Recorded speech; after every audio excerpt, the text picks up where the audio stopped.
Hi friends, Selim ബ്ലോസിലേക്ക് സ്വാഗതം. ഇന്ന് pineapple വെച്ചൊരു റെസിപ്പി നോക്കാം. നമ്മൾ സദ്യക്കൊക്കെ ഉപയോഗിക്കുന്ന ഒരു മധുര പച്ചടി. എന്ന് പറഞ്ഞാൽ കുറച്ച് വെറൈറ്റിയാണ്. അപ്പോഴിതിനെ ഒന്ന് വൃത്തിയാക്കി എടുക്കാം. അപ്പം ഇതിപ്പോൾ ഞാൻ എല്ലാം എടുക്കുന്നില്ല, ഞാനിപ്പോൾ ഇത്രയുമാണ് എടുക്കുന്നത്. ഇനി ഇതിൻ്റെ തോടൊക്കെ വൃത്തിയാക്കി എടുക്കാം. ആദ്യം ഇതിൻ്റെ ഇതൊക്കെ ഒന്ന് അരിഞ്ഞ് കളയാം.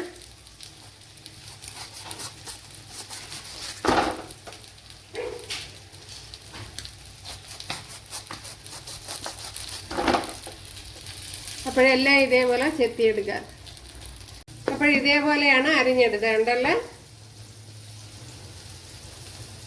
ഇതിൻ്റെ ഇതേപോലത്തെ മുള്ളൊക്കെ അങ്ങ് നല്ലപോലെ കട്ട് ചെയ്ത് കളയണം. ഇതിനെ ഇനി കുക്കറിലോട്ട് ചേർത്ത് കൊടുക്കാം.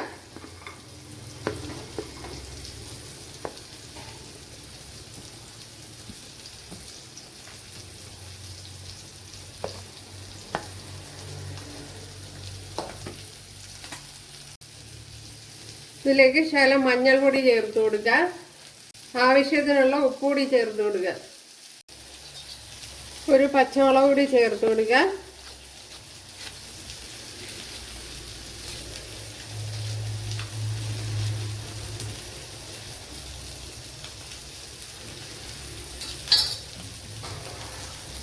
ശകലം കാശ്മീരി മുളക് പൊടി ഒരു 1/2 ടീസ്പൂൺ. ഇനി ഇതിലേക്ക് 2 ഏലക്ക കൂടെ ചതച്ചെടുത്തിട്ടുണ്ട്, അതുകൂടെ ചേർത്ത് കൊടുക്കാം. ഇനി വേകുവാൻ ആവശ്യമായ വെള്ളം ഒഴിച്ചു കൊടുക്കാം. ഒരു 2 ടേബിൾ സ്പൂൺ ശർക്കരയും കൂടി ചേർത്ത് കൊടുക്കുക.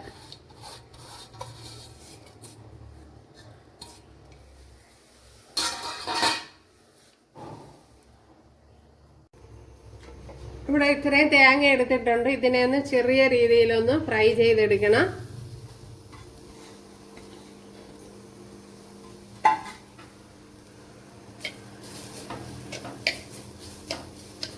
അല്ലെങ്കിൽ മറ്റേ ഡെസിക്കേറ്റ് കോക്കനട്ട് ഉണ്ടെങ്കിൽ അത് ചേർത്ത് കൊടുത്താലും മതി.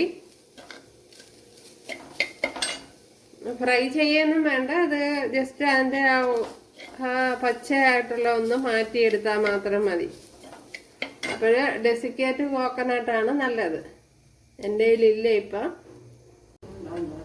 അപ്പോഴിത് തന്നെ മതിയാവും ഉണ്ടല്ലേ. അപ്പോഴൊത്തിരി അങ്ങ് ഫ്രൈ ആവണ്ട.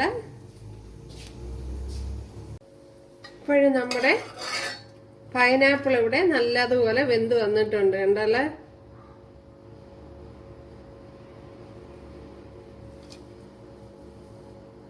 ഇപ്പോഴും വെന്ത പൈനാപ്പിളിനെ ഞാൻ മിക്സിയുടെ ജാറിലോട്ടാക്കിയിട്ടുണ്ട്. ഇനി ഇത് കുറച്ച് വെള്ളവും എടുത്തിട്ടുണ്ട് അതിൻ്റെ. ഇനി ഇതിനെ ഒന്ന് ഫൈനായിട്ടൊന്ന് അടിച്ചെടുക്കണം. അവിടെ അടിച്ചെടുത്തോണ്ട് വന്നിട്ടുണ്ട് കണ്ടല്ലേ.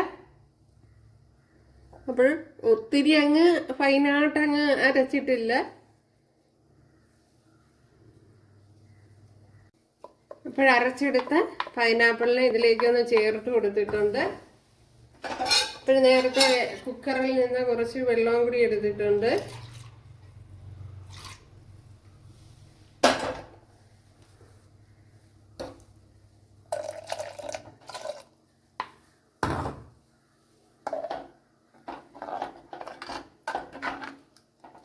കുറച്ച് വെള്ളമേ ഞാൻ എടുത്തുള്ളൂ. ഇനി ഇതിലേക്ക് ഈ നമ്മൾ ഫ്രൈ ചെയ്ത് വെച്ചിരിക്കുന്ന തേങ്ങയും കൂടെ ചേർത്ത് കൊടുക്കാം.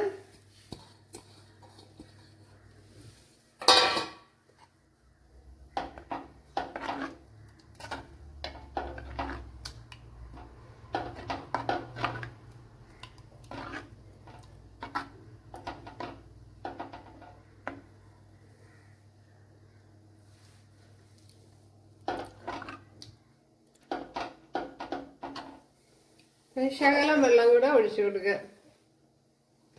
ഇനി ഒന്ന് തിളപ്പിക്കണം അത്. അപ്പോൾ തീരെ കുറുകി പോവും. ഓക്കെ, ഇനി ബാക്കി ഇത്രയും വെള്ളമേ ബാക്കിയുള്ളൂ. ശകലം മഞ്ഞൾപ്പൊടിയും കൂടെ ചേർത്ത് കൊടുക്കുക. ഒരു കളറിന് വേണ്ടിയാണ്. നല്ലതുപോലെ തിളച്ച് കുറുകിയിട്ടുണ്ട് കണ്ടല്ലേ. അപ്പോൾ ഇതേപോലെ ചെയ്തിട്ടില്ലാത്തവരൊന്ന് ചെയ്ത് നോക്ക്. ഇത് തന്നെ മതിയാവും. ഇനി ചട്ടിയാണല്ലോ, ചട്ടി ഇരുന്ന് കുറച്ച് വറ്റും.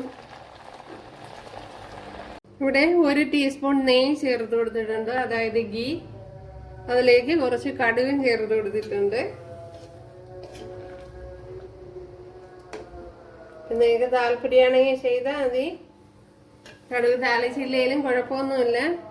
ഇപ്പോഴൊരു അടിപൊളി റെസിപ്പിയാണ്. അപ്പോഴിതിൽ വേണമെങ്കിൽ ഗ്രേപ്സ് ഒക്കെ ചേർത്ത് കൊടുക്കുക, അതായത് മുന്തിരി ഉണ്ടല്ലോ അത് ചേർത്ത് കൊടുക്കുക. അപ്പോഴെൻ്റെ കയ്യിൽ ഇപ്പോൾ ഇല്ല, അതുകൊണ്ടാണ്. ഒരു കൂട്ടുകാരെല്ലാവരും ചെയ്ത് നോക്കുക. ഇഷ്ടമായാലൊന്ന് സബ്സ്ക്രൈബ് ചെയ്ത് സപ്പോർട്ട് ചെയ്യുക. അടുത്തൊരു വീഡിയോ ആയിട്ട് കാണാമെന്ന് പറഞ്ഞുകൊണ്ട് എല്ലാവർക്കും താങ്ക്സ്.